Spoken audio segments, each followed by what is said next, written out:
Hi everyone, my name is Jonathan Jacques-Belletete. I'm the creative director and the art director on Hell Is Us. I hope you enjoyed the trailer that you've seen recently. Today we're back in the spotlight. We're going to show you a bit of gameplay, a bit more than what you've seen in the trailer, and I hope that you will enjoy this part greatly. All right, so let's start with the basics. So Hell Is Us is set to be released in 2025.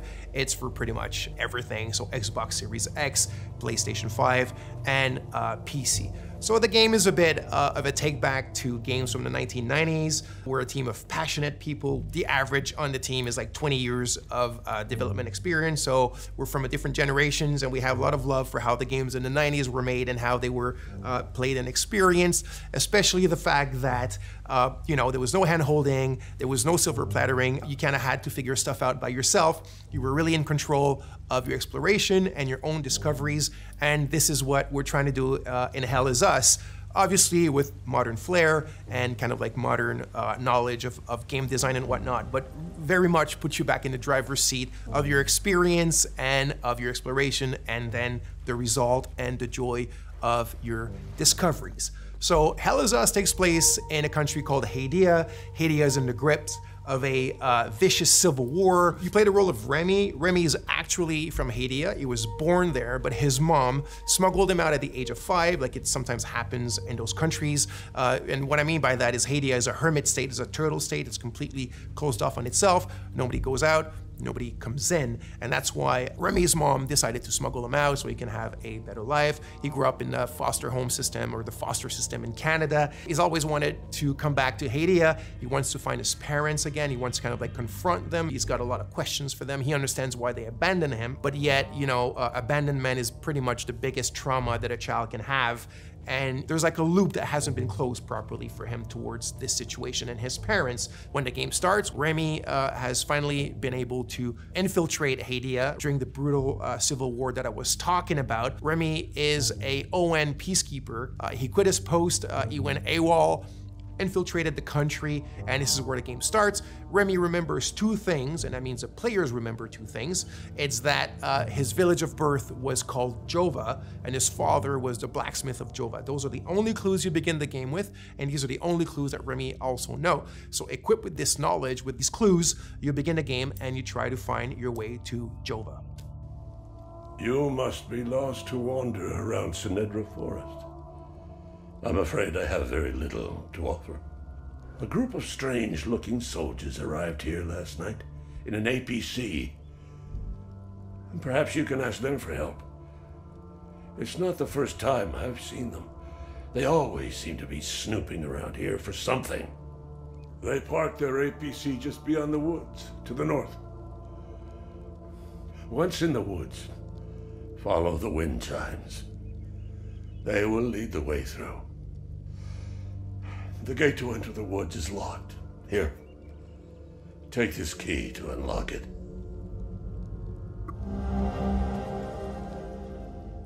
Okay, so let's talk about this design philosophy that I've mentioned earlier, which is, I said the word silver plattering, is something that I had been thinking about for quite a few years, and the team as well, which is, if you look at modern day or contemporary adventure games and RPGs, pretty much everything is given to you on a silver platter. What I mean by that is when you explore, everything appears in front of you. You have your compass on top of you that's like a sixth sense, like a magical sense that detects, all the caves and all the cool stuff around you and the towers and this and whatnot. It just appears magically, and you have your map, and you have your mini-map, and you have your quest markers, and you have your objective markers, and you can drop your own markers, and you have your quest journals, and it just never ends. And if you think about it, what happens with that is that you're not truly exploring, you're just kind of like flying by wire, and when you find something, it's not really your discovery. It was kind of handed to you on a silver platter. So what you're looking at now is we're having a discussion with a bloke named Ernest Cadell. He's telling us certain information, and then he tells us it's quite far, you need to hitch a ride. You might find people that are willing to give you a ride.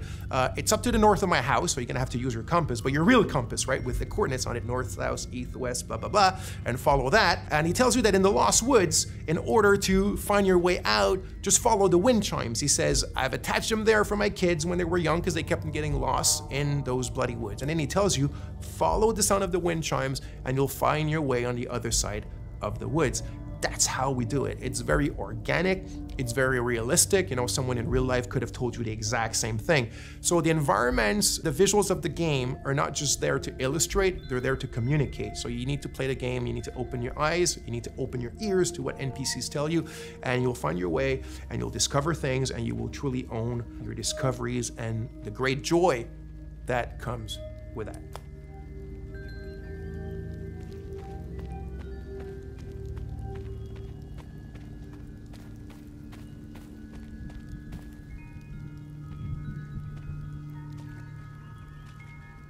So here's another scene or another section that could be considered part of our player plattering philosophy. So here's a puzzle, and there's obviously a solution to the puzzle, but nothing eventually is going to tell you, you know, if the player ends up kind of like taking a bit of time to find a solution. There's not going to be any artificial kind of ways that are going to help him or tell him what to do.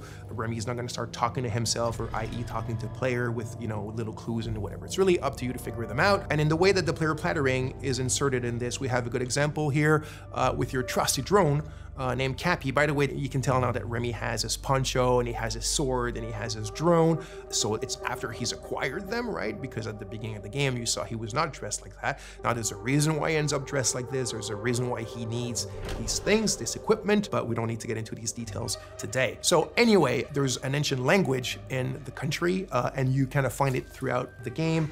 And the drone has a software, one of his many softwares, and this specific one can translate the ancient language. So this puzzle, the way that it works, you need to kind of like explore and observe your environment around this specific puzzle in order to find the clues on how to solve it. You need the drone, your trusty Cappy, his name is Cappy, also there's something behind that of course, and you translate those old texts. It gives you little passages of a poem or a psalm or something like that, and through what they tell you and the order in which they seem to have to be pieced back together, you find your clues on what this puzzle does and how to solve it. So again, the players are kind of like just led to their own devices, but things are there, the answers are there, and you have to explore. And again, I repeat it, you have to open your eyes and open your ears, and you'll figure it out.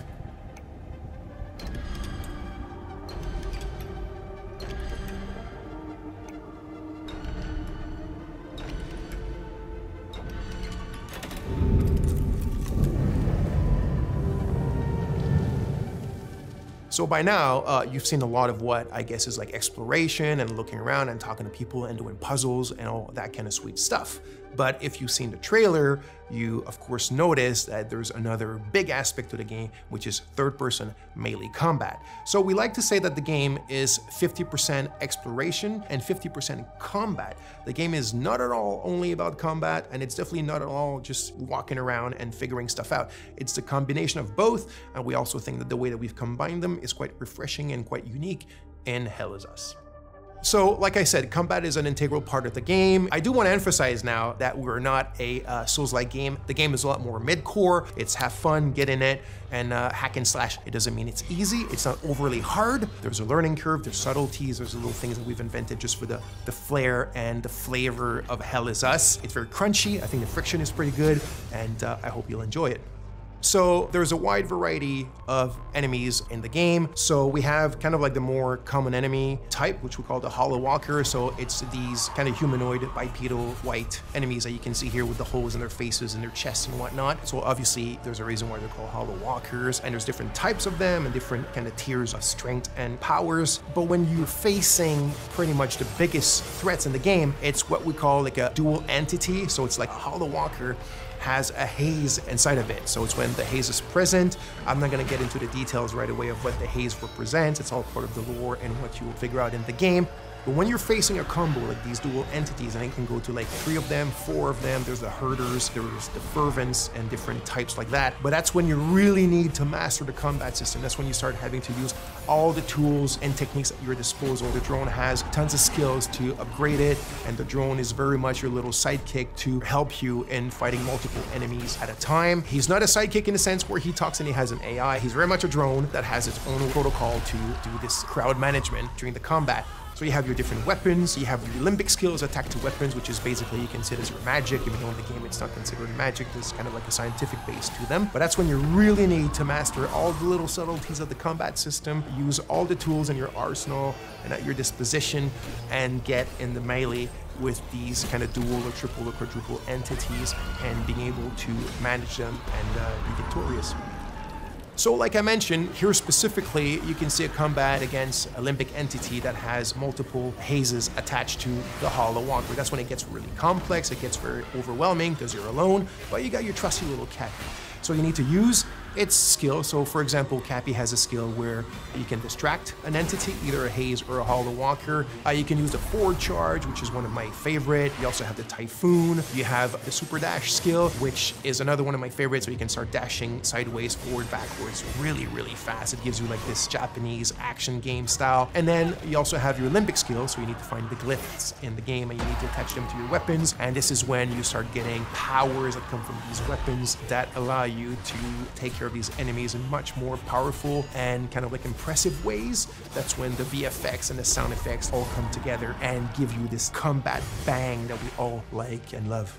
Okay, so now let's take a little pause from the combat and let's go back to the investigation and the exploration. So, like I said, there's no silver plattering. There's none of these kind of like fly-by-wire. It's up to you to figure out what your kicker is. What I mean by kicker is what you're supposed to achieve at this specific moment, what you're actually looking for, where to look for it, and how to look for it, right? Remy and the players are at a ratio of information which is 1-1. It's in Akasa Marshes. It's quite a ways from here. So one of the tools that we're providing you to still kind of help you a bit and manage this 1-1 kind of like knowledge ratio is your data pad. Think of it as a bit your investigation wall if you want, but in a digital 90s format. So your clues, your leads, the important people that are related to your investigation, trying to find your parents and a lot more eventually, are all stored here. They're linked together by the relationships, and now it's up to you to go and investigate about them.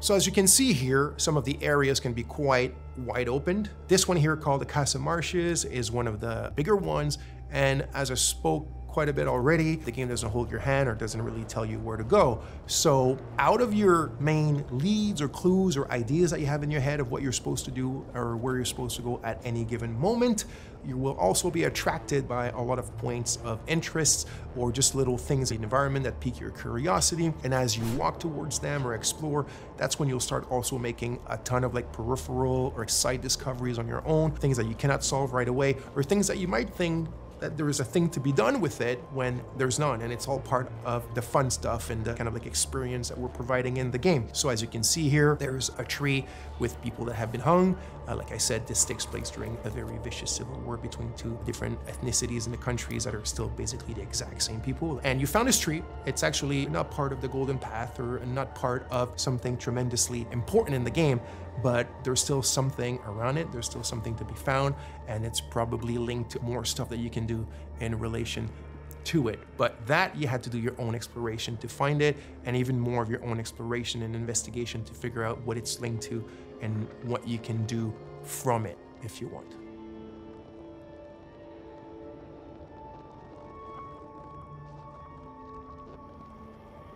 So here we are in a dungeon in the game. So yes, the game has dungeons. This was really important to us. Like I said at the beginning, there's a bit of a love letter to games from the 90s, but one of the challenges was the game takes place in a contemporary setting. The game takes place in 1993, and yet we still wanted dungeons in the game, and I didn't want the dungeons to take place in an abandoned metro station or, you know, in an abandoned factory because it's the modern era. I still wanted the dungeons to be very ancient things. And this brings us to another really important aspect of the game, or one of the very important themes of the game, which is history, historicity, deep history. So history that goes even before history. So there's a lot of mysteries and a lot of lore, and the origin of what's going on in the country and the link to the Civil War is all tied to that deep history and also what has happened since. I won't get into too much details because that will be part of another video for you guys, but you can see a bit of it here, and it shows you the varied palettes and moods and atmospheres that we have in the game, which also I think is something quite interesting and unique that we're doing in Hell Is Us.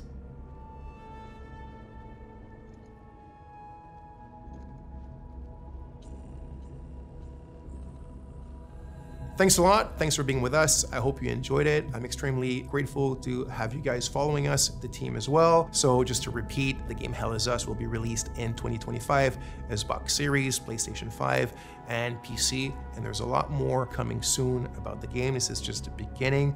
We'll explain other aspects of it and get into sometimes a bit of the minutia. So stay tuned and speak to you soon. Thank you.